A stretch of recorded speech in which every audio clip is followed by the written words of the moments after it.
ukuhluphayo kodwa nje kunake ngabe kufuna kukhonza simakazi ngekufuna ukuthola ivi laNkulunkulu eliphilayo ngesikhathi lonke haleluya bese seliyaphila kimi kungabi ukuthi ngidlaye nifunza lamagama kodwa bakube livi eliphilayo kimi haleluya ngimake shongwe lothanda uNkulunkulu ngiyamthanda Jesu kakhulu inkosi nemsindisi wempilo yami ngiyafisa nakangakanani ukuqhubeka ngimkhonde ngemandla malanga ngemalanga ngiqhubekele ejuleni ngingabuki ivumvu letendekayo emaceleni kwami kodwa ngikhonde yena ngeqinisela ukuze ngifike ekhaya ezulwini ngoba kunye lengulangadelela ukuthi imane ngihlale enyaweni kaJesu sengidlubuluzekile la kulomhlaba kodwa ngihlale ekhoneni laNkulunkulu ngingake kuphele ngaphakathi haleluya uyasithanda ngoba uNkulunkulu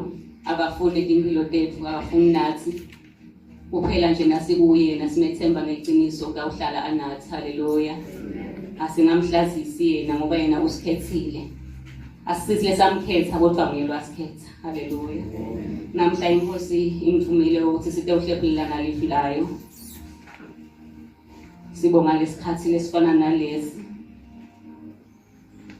lokho kwenda ukuthi ufuna uqine njalo uhlale umile esikhaleni zakho ungasuki iposition yakho bathumade uNkulunkulu ngesikhathi donke haleluya sitawufunza livi lapha kuJakobe 3 sawusuka ku verse 13 siye ku 18 Jakobe 3 ngisho nawe ngamaHebheru besizofika kuJakobe isihloko 3 verse 13 kuya 18 haleluya kunaloko umbonga nje uNkulunkulu kwekuthi usiphile lempilo wasivikela inhliziyo yami nalokho inkosi ngimane ngihlale kuwe ngingabuki ukuthi bani wenda ini athi inkosi ngifunze ngende lokutawuphokotisa wena ngifunze nalokutawuphokotisa wena ngesikhathi donke ngizayihamba le ndlela ngisuka eNtondozi ngitekayilehle angalihambeli lide kodwa uNkulunkulu akaphile kimi haleluya angathi sekufike ekupheleni ifike inyawo dibute ukuthi kodwa le ndlela lenze kangaka bese ihambelani ube wena ungamkhonda uNkulunkulu uthi uNkulunkulu uyasithanda yena nasemkhonde ngeqiniso haleluya ngicela lo ngamfundzela uJakobe 3 verse 13 kuya 18 uhlakanipha lokuphuma ngetulu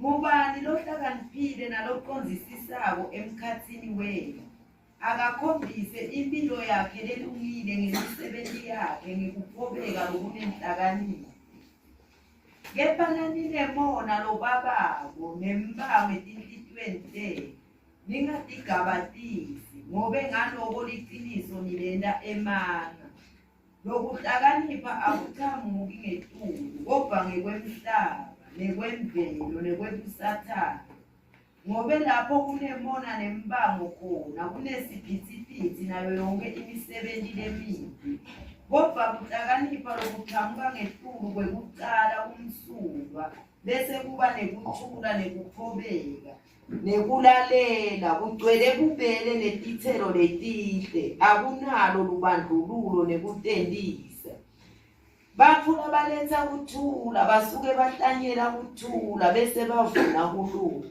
amen siyabonga babeli lakho liyaphila nalamhla ekuseni Nkosi siyamema babeli ngicela ukuthafeni bakho wethu Nkosi lesikhathi ukhulume uNkulunkulu empilweni tethu ngamunye nangamunye lolemukela ulivi lakho manje sife wena uNkulunkulu uthinte Nkosi inhliziyo tethu ngoba mfito Nkosi evini lakho ukuthi inhliziyo tethu kahle isipho letilungile thandazela Nkosi kulungisiswa nguwe Nkosi emalanga sithobe kuwe uNkulunkulu silahlele konke kuwe ngoba wena Nkosi umfana lethu usiphephelo sethu nangesikhathi sithi wena Nkosi uyingcwele phakama Nkosi sithobe thina ekhona bakho egameni likaJesu Kristu amen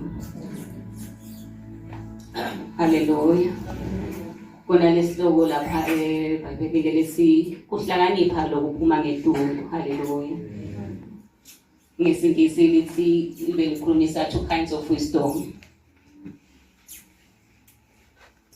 unalokho nje uNkulunkulu ufuna ukukhuluma nathi ngenhlakanipho levela kuye ngoba likhona leni inhlakanipho but le level la emhlabeni lenebonisa ngesikhathi tonke. Haleluya. Lengasiholeli ekukhoneni baba beNkulunkulu. Kunalokuthi imfihlakalo iyini kahle kahle. Lo munye uyabhala ukuthi ilamandla ekubona impilo ngendlela yaNkulunkulu bese uyakhona ukuyisebenzisa empilweni yakho onke emalanga.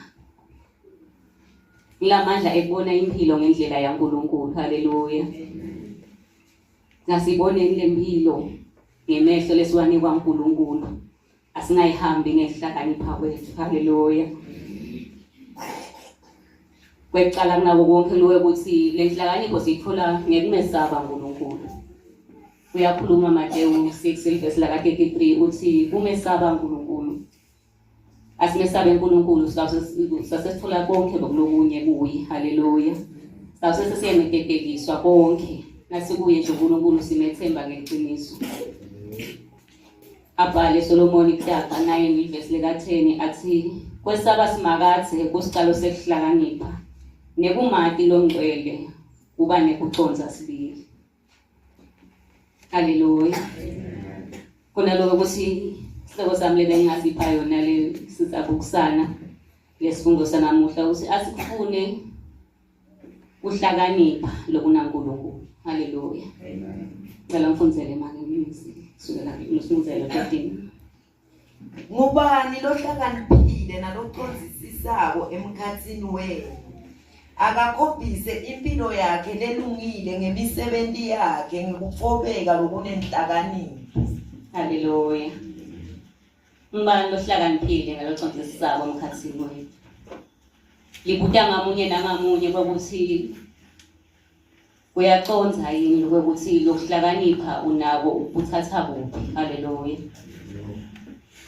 Ukuphiwe uNkulunkulu yini noma usebenzisa lokutholile la emhlabeni? Licubeke lithi akakhombise impilo yakhe lelungile ngemisebenzi yakhe ngekuthobeka lokunenhlakanipho. Angeke ihambe yodwa ile nhlakanipho nawe iphiwe uNkulunkulu ufuna ihambe nenthobeko ihambe nensamo. Haleluya. Ukuze sitawukhona ukuphikisana, ukuze sitawukhona kulihla nilive ufuna sibe nale nhlakanipho lesayiphiwa nguSimakade. Angeke sikhone kuyihamba le ndlela sisodvana but nasina uNkulunkulu usiphelele, nasina Jesu simbikela konke, simcela konke yena utasifundisa. Haleluya. Ngoba ngemisebenzi yethu ngiyona lebonakalayo. Ukhuluma ngemlomo umemetela akakusiti ngalutho. Ufuna silidle lelive, sidle ngempilo yethu. Haleluya. Le mpilo kule ndlela utawuphila ngayo ekhaya, indlela utawuphila ngayo nalabanye bazalwane, indlela utawukhona ukuthi nalomunye lo usengaphandle usengambona uNkulunkulu ahawukele afise ngalinye ilanga ukuthi naye nangamane ngiye ngiyokuhlanganyela ngimkhonde uNkulunkulu. Kepha indlela lesiphila ngayo kulamalanga siyaphikisa lokho siyaphambana nakho. Haleluya. Simela mnyango thina sibhekele ngaphandle, sibakhohlisela ngaphandle bafuna ekukhoneni baNkulunkulu ngetimpilo tethu. Mhlambe ngiyiphi lenhlakanipho lesinayo? Asibeleni uNkulunkulu siyocela inhlakanipho leniyosibili bathakana. Haleluya. Ngami ngiyanxusa nje uNkulunkulu ukuthi imane angiphe lenhlakanipho.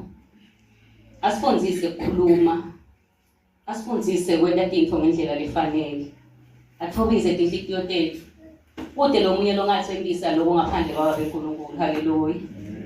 Ngasose 14. Kepha ninemona lobabako nembango etinhlitweni tenu ningatigabadisi ngobe ngaloko liqiniso nilenda emanga. Haleluya.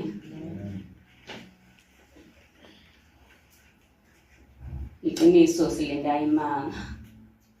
Asilungiseni bazalwane kunyathelo tethu, asilungiseni impilo yethu.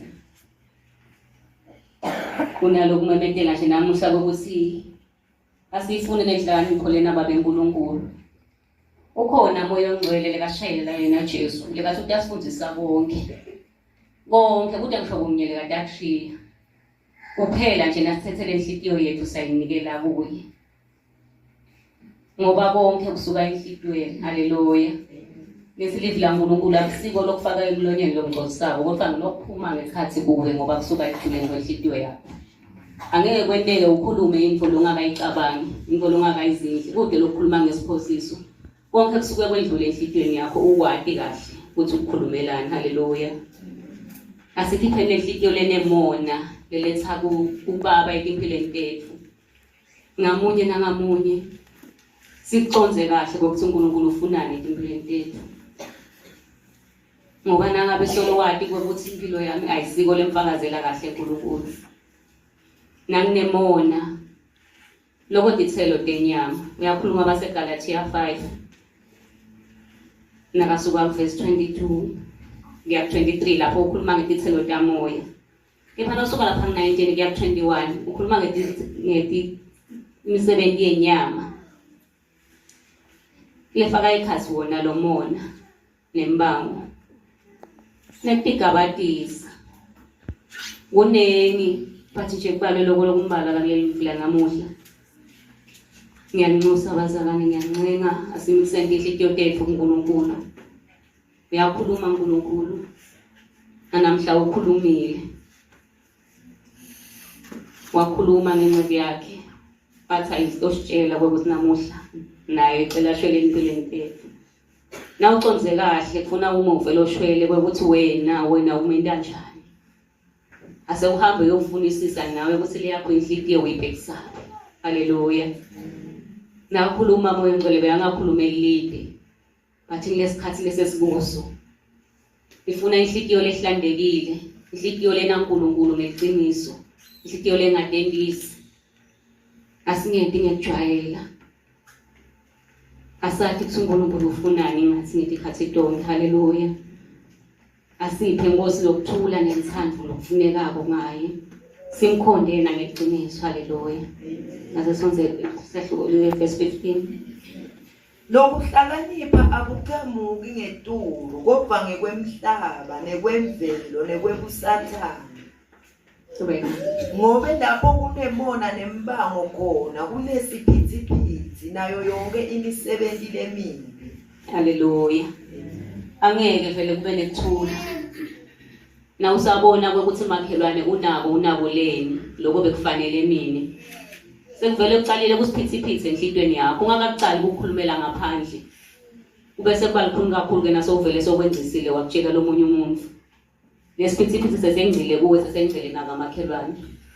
Udawuphuma kamakhelwane ungene ebandleni ubangesiphithiphithi. Bazalwana nasekeleni iphithitele la uNkulunkulu. uNkulunkulu ufuna thina icobo lakhe simkhonde. Umsebenzi usesemningi kakhulu bathi siyaphithitela. Sinemona, sinenhliziyo letilikhuna, asifuni kubuyela uNkulunkulu ngeqiniso. Haleluya. Sekukhulunyiwe nakangaka kulendzawo. Ukusasinikelela enhliziyo yethu. Athi base Roma 12 asinikele impimba yethu ibe ngumnikelo sibili. Lo wemukelekako uNkulunkulu. Asinganikeli ihafu, asinganikeli 3/4, bathi asinikele lonke. Ngoba kulapho Inkosi itasinika khona kujabula lokuphelelisiwe. Haleluya. Na usahamba indleleni wathi ukuthi mayelona kangiphathi kahle. Cala wena ukithethelele. Na uva unyathelekile, cala wena ukithethelele kuqala. Haleluya. Ngoba ngeke ukhone kumthethelela makhaya uhlelekile kuthethelela wena. Ayicalela kuwe lelivi lidliwe nguwe ecala. Lidle wena bese uyakhona Nkosi kulengcisa ulendisele kulomunye.